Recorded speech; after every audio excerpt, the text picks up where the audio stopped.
প্রতিদিনের মতোই আজও আমি খাবার আনতে চাচির বাড়িতে গিয়েছিলাম। যখন বাড়িতে ঢুকলাম দেখলাম চাচি একটি নাইট ড্রেস পরে সোফায় বসে আছেন। তখন তাকে দেখতে অনেক সুন্দর লাগছিল।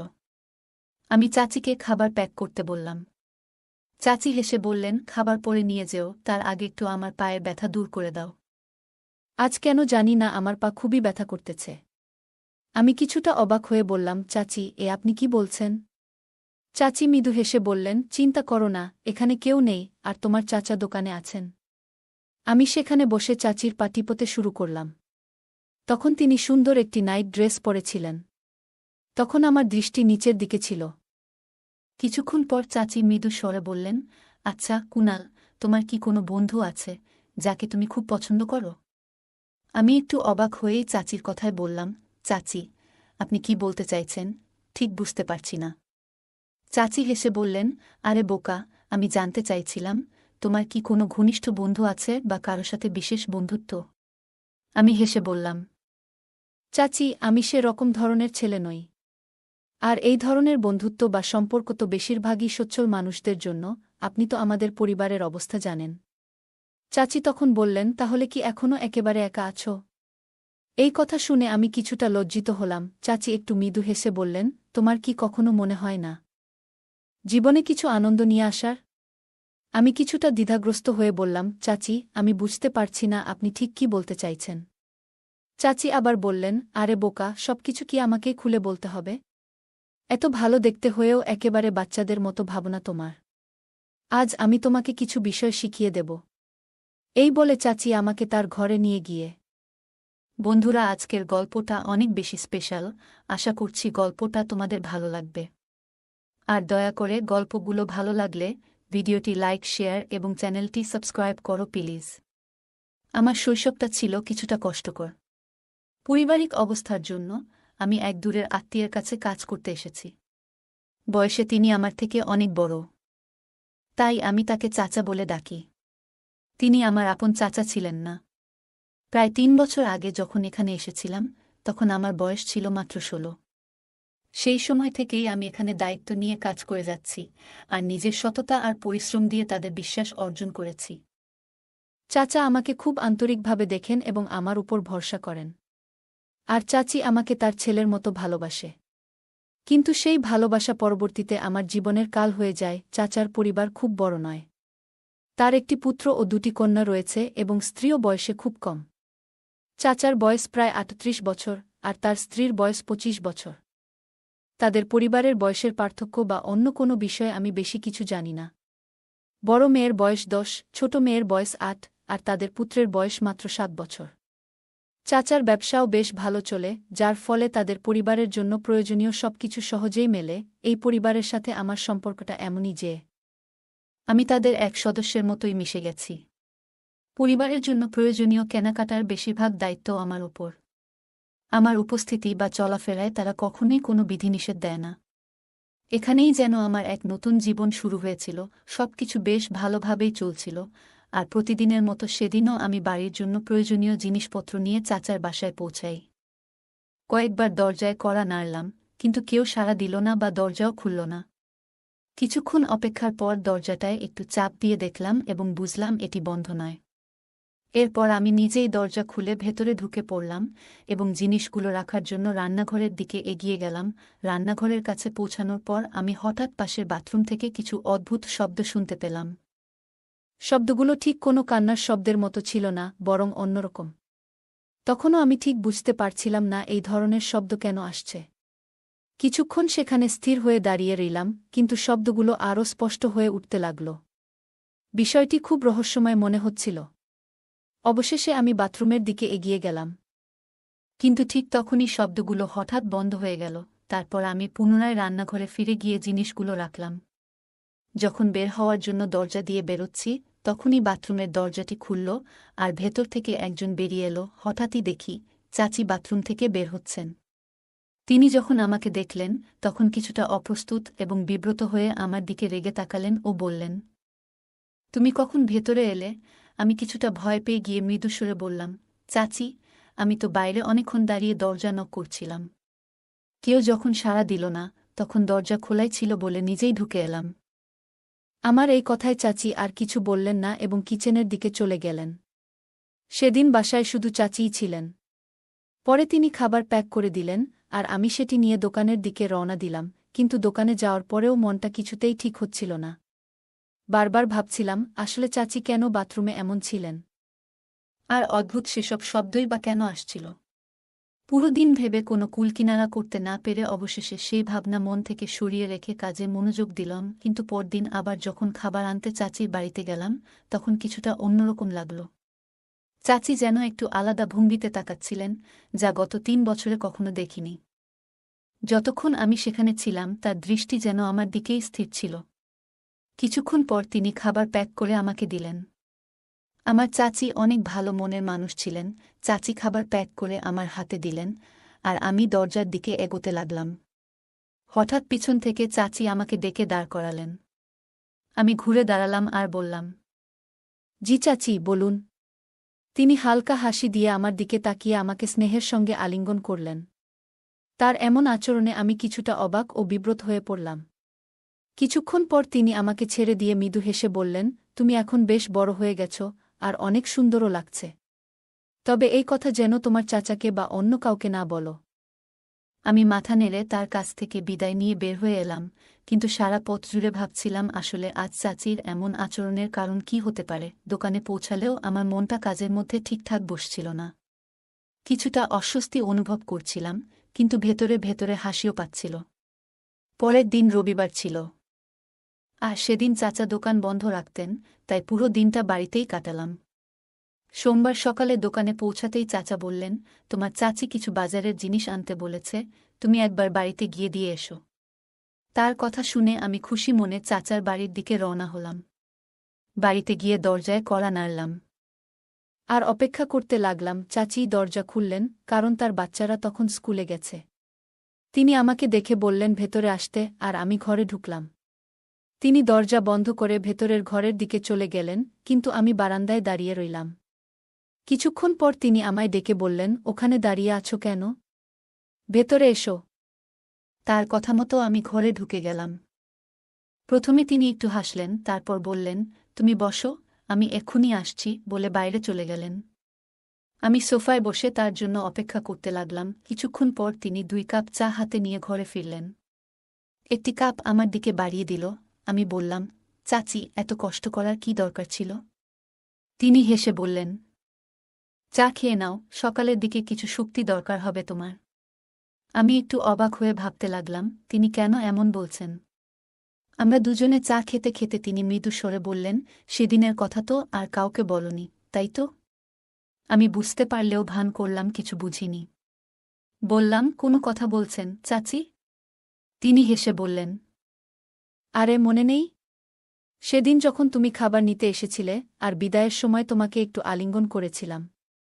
আমি বললাম, হ্যাঁ চাচি, মনে আছে, কিন্তু এটা তো এমন কোনো বিষয় নয় যা অন্য কাউকে বলার প্রয়োজন হবে। আর আমি এটা নিয়ে কিছু ভাবিনি। আমার কথা শুনে তিনি কিছুটা কাছে এসে বসলেন এবং মৃদু কণ্ঠে বললেন, শোনো, কিছু বিষয় সবসময় গোপন রাখাই ভালো। কারণ তোমাকে আমি যা করতে বলবো সেটা যেন কোনোভাবেই বাইরের কেউ জানতে না পারে। তার এই কথায় আমি কিছুটা অবাক হলাম এবং মনোযোগ দিয়ে তার কথা শুনতে লাগলাম, কিন্তু মনে নানা প্রশ্নের জন্ম হচ্ছিল। আসলে কি কাজের জন্য তিনি আমাকে এমনভাবে সতর্ক করছেন? চাচি যখন এসব কথা বললেন, আমি তাকে আশ্বস্ত করলাম যে তিনি যা বলবেন সেটা নিয়ে আমি কারো সঙ্গে কথা বলবো না। আমার প্রতিশ্রুতি শুনে তিনি হাসলেন এবং খুশি হয়ে বললেন, এটাই তো আমি চেয়েছিলাম। এই বলে তিনি দাঁড়িয়ে গেলেন।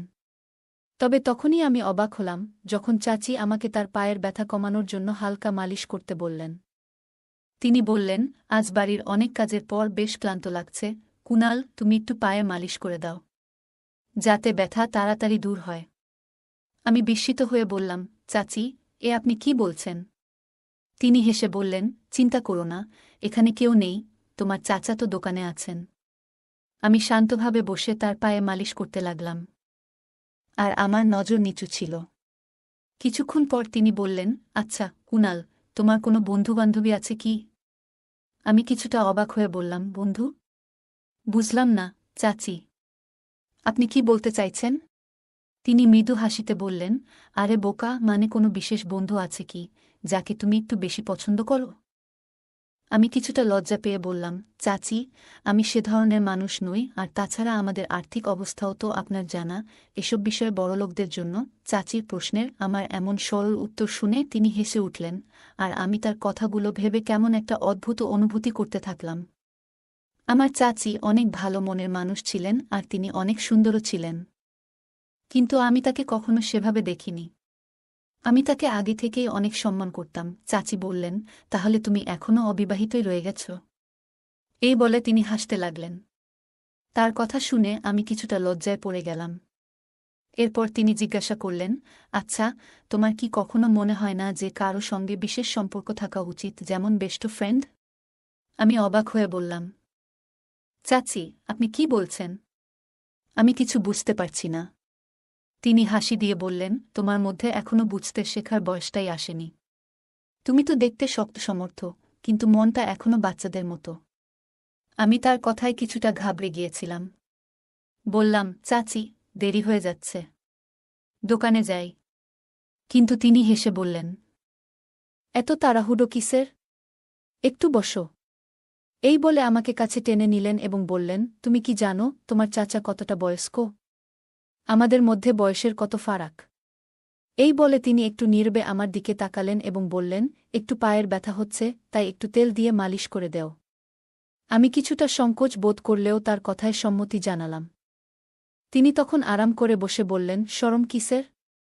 একটু তেল দিয়ে মালিশ করে দেও। আজকে বাড়ির অনেক কাজ করেছি তো তাই।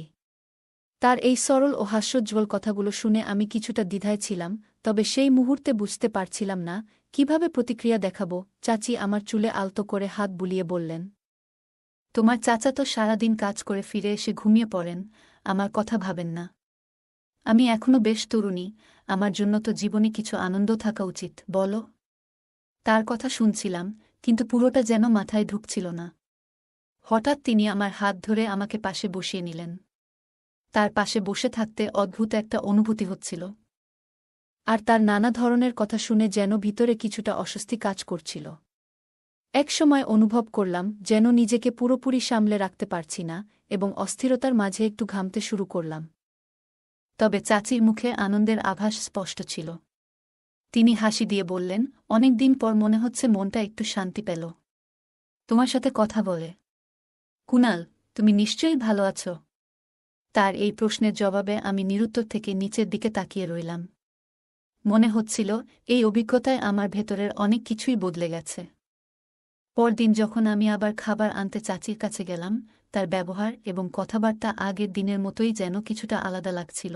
চাচি এই ব্যাপারটা আগেই ভাবনায় রেখেছিল, এবং তারপর সময় কিভাবে চলে গেল বুঝতেই পারলাম না। তবে এখন মনে হচ্ছিল বেশ ভয় লাগছে, কারণ ভাবছিলাম চাচা তো অপেক্ষা করছেন। এত দেরি হওয়ার কারণ কি বলবো? সেই চিন্তা নিয়ে চাচির সঙ্গে কথাটা তুললাম। বললাম, চাচা তো জানতে চাইবেন এত সময় কোথায় লাগালে। চাচি আমার কথা শুনে হেসে বলল, তুমি একদম চিন্তা করো না। আমাকে যদি চাচা কিছু জিজ্ঞাসা করেন, তাহলে বলবে যে আমার শরীরটা ভালো ছিল না, তাই ওষুধ আনতে তোমাকে দোকানে পাঠিয়েছিলাম। রান্নাটাও তখনও হয়ে ওঠেনি, সেই জন্য দেরি হয়ে গেছে। চাচির পরিকল্পনা শুনে আমি বেশ নিশ্চিন্ত হলাম, কারণ এটা শুনলে চাচা বুঝতে পারতেন যে সত্যিই একটু দেরি হয়েছিল। খাবার নিয়ে দোকানে পৌঁছলাম। সেখানে বেশি লোকজন ছিল না। চাচা আমাকে খুব মনোযোগ দিয়ে দেখছিলেন। তিনি প্রশ্ন করতেই আমি চাচির বানানো গল্পটাই বলে দিলাম। চাচাও সেটা সহজেই মেনে নিলেন এবং শান্ত মনে খেতে বসে গেলেন। তবে কেন যেন আমার মধ্যে এক ধরনের অপরাধ বোধ তৈরি হচ্ছিল। মনে হচ্ছিল ভাইয়ার প্রতি আমি সৎ থাকতে পারিনি, কিছু একটা লুকিয়েছি। পরের দিন যখন খাবার আনতে গেলাম, চাচিকে দেখে মনে হলো তিনি খুব খুশি। আজ যেন তার মধ্যে অন্যরকম এক উচ্ছ্বাস ছিল। তবে আমি কোনো কথাই বলিনি, চুপচাপ দাঁড়িয়েছিলাম। মনে হচ্ছিল যেন চাচার প্রতি আমার কর্তব্যবোধের ঘাটতি থেকে গেছে। হয়তো এ কারণেই চাচির সঙ্গে কথা বলতেও কিছুটা অস্বস্তি হচ্ছিল। তিনি হাসি মুখে আমার দিকে তাকিয়েছিলেন, কিন্তু আমার এভাবে চুপচাপ থাকা দেখে কিছু জিজ্ঞাসা করলেন না। যখন খাবারের টিফিন আমার হাতে তুলে দিলেন, তখন হঠাৎ বললেন, কুনাল, আজকে খুব চুপচাপ দেখাচ্ছে তোমাকে। কি হয়েছে? আমি বললাম, না, তেমন কিছু নয়। তখন চাচি হেসে বললেন, কাল তুমি যে ভালোবাসা দিয়েছ, তার জন্য আমি খুবই কৃতজ্ঞ। তিনি আরও যোগ করলেন, দেখো, আমাদের শুধু একে অপরের প্রয়োজনের দিকে খেয়াল রাখতে হবে। এই কথা বলে তিনি আমার পকেটে ১,০০০ টাকার একটা নোট ঢুকিয়ে দিলেন। আমি কিছুটা বিস্মিত হয়ে চাচির দিকে তাকালাম। তিনি বললেন, আমরা দুজনেই একে অপরের প্রতি খেয়াল রাখব, আর অন্য কোনো চিন্তা মাথায় আসতে দেব না। তুমি বুঝতে পারছ তো আমি কি বলতে চাই? তার কথার গভীরতা না বুঝেও আমি মাথা নেড়ে সম্মতি জানালাম। চাচি আবারও শান্তভাবে আমার দিকে তাকিয়ে থাকলেন। আমি বুঝতে পারছি তুমি কেন এত চুপচাপ। কারণ তুমি তোমার বয়স্ক চাচার কথা ভাবছ। তার শরীর আর আগের মতো নেই, সে যেন অনেক ক্লান্ত। অথচ আমি তো একজন তরুণী, আমারও কিছু চাওয়া পাওয়া আছে। তার জন্যই বলছি, তুমি এ নিয়ে বেশি ভাবো না। মনে হলো চাচি যেন আমার মনের গভীরে পৌঁছে গেছেন। তিনি বুঝতে পেরেছেন যে আমি চাচার প্রতি অনুগত না থাকতে পারায় কিছুটা অস্বস্তি বোধ করছি। আমাকে এই অস্বস্তি থেকে বের করতে তিনি অনেক কথাই বললেন। বুঝিয়ে দিলেন আমাদের মধ্যে যা ঘটেছে তা দুজনেরই প্রয়োজন ছিল। এখন আমি অপেক্ষা করি কবে তিনি খাবার নেওয়ার জন্য ডাকবেন, আর আমি তার কাছে যাব।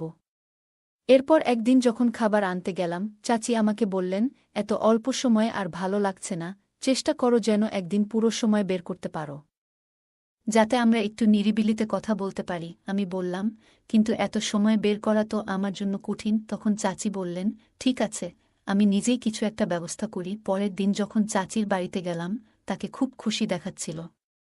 আমি কারণ জানতে চাইলাম, তখন তিনি বললেন যে তার মাথায় একটা পরিকল্পনা এসেছে, যাতে আমাকে ৩-৪ দিনের জন্য দোকানের দায়িত্ব নিতে হবে এবং সেই সঙ্গে তাদের বাড়িতেও থাকতে হবে।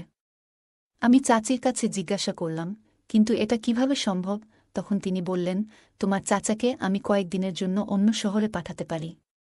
তার বড় ভাই বেশ কিছুদিন ধরে অসুস্থ, আর তোমার চাচার দোকান এবং বাড়ির দায়িত্বে থাকার কারণে সেখানে যেতে পারছে না। আমি দোকানের সব কাজ ভালোভাবে জানতাম, আর বাড়িতে থাকা আমার জন্য কোনো সমস্যা ছিল না। তাই আমি রাজি হয়ে গেলাম। চাচি বললেন, ঠিক আছে, আমি আজ রাতেই তোমার চাচার সঙ্গে কথা বলবো। তবে যদি তিনি তোমাকে কিছু জিজ্ঞাসা করেন, এমনভাবে বলো যেন তুমি আগে কিছুই জানো না। বিষয়টা যেন নতুন করে শুনলে মনে হয়। আমি তাকে আশ্বস্ত করলাম, আপনি চিন্তা করবেন না, আমি ঠিক এমনটাই করব। পরদিন যখন দোকানে গেলাম, চাচা আমাকে কাছে ডেকে বললেন, তুমি কি আমার অনুপস্থিতিতে দোকানটা সামলাতে পারবে? আমি অবাক হয়ে জিজ্ঞাসা করলাম, আপনি কি কোথাও যাচ্ছেন? তিনি বললেন, হ্যাঁ, ২-৩ দিনের জন্য অন্য শহরে যাচ্ছি। আমি তাকে নিশ্চিন্ত করে বললাম, আপনি নিশ্চিন্ত থাকুন, আমি দায়িত্ব নিয়ে সব সামলে নেব। তিনি তেমনি ভরসা করছিলেন, কারণ জানতেন আমি সব কাজ বুঝি। কিছুক্ষণ চুপ থাকার পর তিনি বললেন, দোকানের চেয়ে বাড়ির ব্যাপারে বেশি চিন্তা হচ্ছে। কারণ বাড়িতে একজন পুরুষের উপস্থিতি প্রয়োজন। তাই আমি চাই যে এই কদিন তুমি আমাদের বাড়িতেই থাকো। আমি চাচার মুখের দিকে তাকিয়েছিলাম। কিছু বলার আগেই তিনি আবার বললেন, তোমার বাড়িতে যদি কোনো সমস্যা না হয়, তবে তুমি এই কটা দিন আমাদের বাড়িতে থেকেই রাত কাটাও। আমি হেসে বললাম, আপনি কেমন কথা বলছেন? আমার বাড়ির লোকজন এতে কোনো আপত্তি করবে না। আপনি যেটা বলছেন সেটাই করব। তিনি আমার কথায় খুশি হলেন, যেন তার চিন্তাটা দূর হল। চাচার মুখ দেখে মনে হলো যেন তার কাঁধ থেকে বড় একটা ভার নেমে গেছে। তিনি জানালেন যে তিনি আগামীকাল বড় ভাইয়ের খোঁজ নিতে রওনা হবেন। সেদিন দুপুরে যখন খাবার আনতে গেলাম, আমি চাচিকে এই সুসংবাদটা জানালাম। চাচি এতটাই খুশি হয়ে গেলেন যে তার আনন্দ থামছিল না। সন্ধ্যায় দোকান বন্ধ করার পর চাচা দোকানের চাবি আমার হাতে দিয়ে বললেন যে তিনি ৩ দিনের জন্য বড় ভাইয়ের কাছে যাচ্ছেন এবং চতুর্থ দিন ফিরে আসবেন। তারপর আমাকে বললেন, তুমি যেন কাল তোমার বাড়ির লোকজনকে জানিয়ে দাও যে এই কদিন আমাদের বাড়িতেই থাকবে। আমি মাথা নেড়ে সম্মতি জানালাম। বাড়ি ফেরার সময় পরবর্তী কয়েকটা দিনের কথা চিন্তা করে মনে অনেক উত্তেজনা কাজ করছিল, আর সেই উত্তেজনার জন্য রাতে ঠিকমতো ঘুমাতেও পারলাম না। পরদিন সকালে গোসল সেরে দুজোড়া জামাকাপড় গুছিয়ে নিয়ে বাড়ির লোকদের জানিয়ে দোকানে গেলাম। সারাদিন দোকানেই ছিলাম। দুপুরের খাবার কাছের একটি হোটেল থেকে আনালাম এবং অধীর আগ্রহে সন্ধ্যার অপেক্ষা করতে থাকলাম। সন্ধ্যা হতেই দোকান বন্ধ করে চাচার বাড়িতে গেলাম। সেখানে গিয়ে দেখি চাচি বসার ঘরে বসে মুভি দেখছেন, আর তার 2 মেয়ে মাটিতে বসে পড়াশোনা করছে এবং ছেলে তার খেলনা নিয়ে খেলছে। চাচিকে বেশ খুশি মনে হচ্ছিল। প্রথমেই দোকানের সমস্ত হিসাবের কথা চাচিকে জানিয়ে দিলাম এবং সমস্ত টাকাও তার হাতে তুলে দিলাম। তারপর চাচি আমার হাতে দোকানের টাকার হিসাব নিয়ে নিলেন এবং আমার জন্য খাবার গরম করে টেবিলে সাজিয়ে দিলেন। আমি খাওয়া শেষ করার পর চাচিও পাশের সোফায় এসে বসে পড়লেন।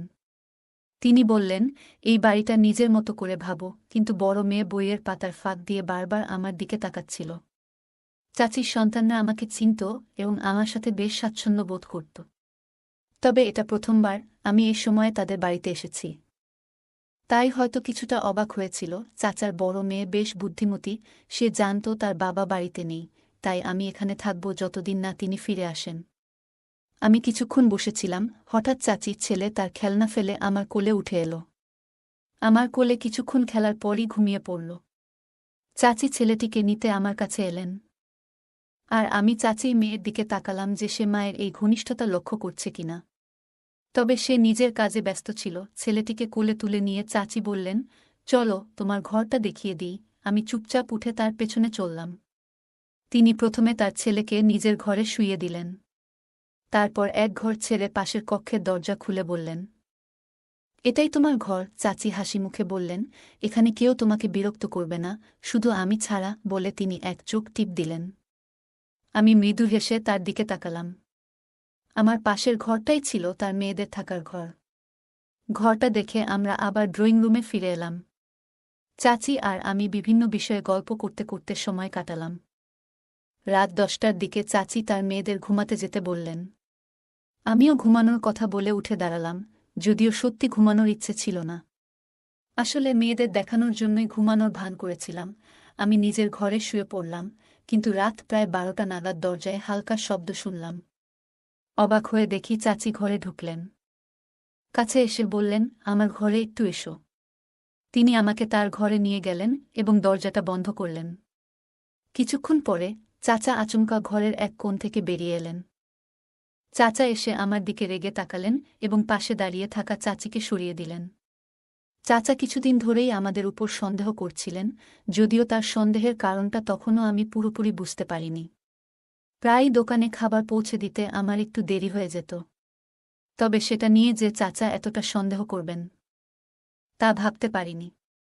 তিনি আমাদের প্রতিটি পদক্ষেপের দিকে নজর রাখছিলেন এবং পরিস্থিতি বোঝার চেষ্টা করছিলেন। একদিন রাতের বেলা আমরা যখন একসঙ্গে কথা বলছিলাম, তখন চাচা হঠাৎ আমাদের সামনে এসে দাঁড়ালেন। চাচা প্রচণ্ড রেগে গিয়ে আমাকে ধমক দিলেন, তুমি এই মুহূর্তে বাড়ি ছেড়ে বেরিয়ে যাও। তার চোখে এক ধরনের হতাশা আর ক্ষোভের ছাপ স্পষ্ট ছিল, যেন আমার প্রতি তার সকল বিশ্বাস হারিয়ে গেছে। চাচি আমাদের দিকে অপার বিস্ময়ে তাকিয়ে রইলেন। মনে হচ্ছিল এই দৃশ্যটি যেন তার কাছে সম্পূর্ণ অচেনা। আমি চুপচাপ নিজের জিনিসপত্র গুছিয়ে নিলাম। মাথার ভেতরে একের পর এক চিন্তা ঘুরপাক খাচ্ছিল। মনে হচ্ছিল এতদিনের সম্পর্ক, এতটা ভালোবাসা সব এক মুহূর্তেই ভেঙে গেল। বাড়ি থেকে বের হয়ে আমি অনুভব করলাম, আমার পরিচিত জীবন থেকে আমি যেন বিচ্ছিন্ন হয়ে গেছি। এরপরের দিনগুলোতে জীবন আমার জন্য আর আগের মতো থাকল না। কাজ হারালাম, আশ্রয় হারালাম, এমনকি জীবনের প্রতি আমার সমস্ত আস্থা হারিয়ে যেতে লাগল। চাচা এবং তার স্ত্রীর সম্পর্কেও গভীর প্রভাব পড়ল। তাদের জীবনের শান্তি যেন কোথাও হারিয়ে গেল। একসময়ের হাসিখুশি সংসারে নেমে এলো নীরব বিষাদের ছায়া। চাচা চাচিকে তার বাবার বাড়িতে রেখে এসেছিলেন, তাকে আর নিয়ে আসেননি। চাচি ও আমার ভুলের কারণে আমাদের সবার জীবনে দুঃখের কালো ছায়া নেমে এলো। তাই কোনো কাজ করার আগে ভেবে চিন্তে করা উচিত। তাই এই গল্প থেকে আমাদের শিক্ষা নেওয়া উচিত। পারিবারিক সম্পর্কের ভিত্তি বিশ্বাসের উপর নির্ভর করে। যখন সেই বিশ্বাসে ফাটল ধরে, সম্পর্কগুলো ধ্বংসের মুখে পড়ে। তাই আমাদের উচিত পারিবারিক ও ঘনিষ্ঠ সম্পর্কগুলিকে সযত্নে রক্ষা করা এবং এমন কোনো কাজ এড়ানো যা এই সম্পর্কগুলিকে আঘাত করতে পারে। আমাদের প্রতিটি কাজ এবং আচরণে স্বচ্ছ থাকা উচিত। যদি আমরা গোপনীয়তা বজায় রেখে চলি বা সত্য লুকাই, তা অবশেষে সম্পর্ক এবং আমাদের ব্যক্তিগত জীবনকে ক্ষতিগ্রস্ত করতে পারে। গল্পের প্রধান চরিত্রের ভুল কাজের জন্যই পুরো পরিবারের উপর প্রভাব পড়েছিল।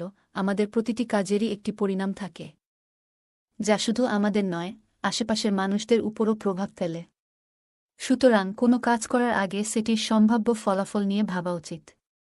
গল্পের পরিস্থিতি থেকে বোঝা যায়, এক মুহূর্তের ভুল সিদ্ধান্ত গোটা পরিবারের শান্তি ও সুখ কেড়ে নিতে পারে। বন্ধুরা, যদি এই গল্পটি ভালো লেগে থাকে, তাহলে দয়া করে ভিডিওটি লাইক করুন এবং আমাদের চ্যানেলটি সাবস্ক্রাইব করুন।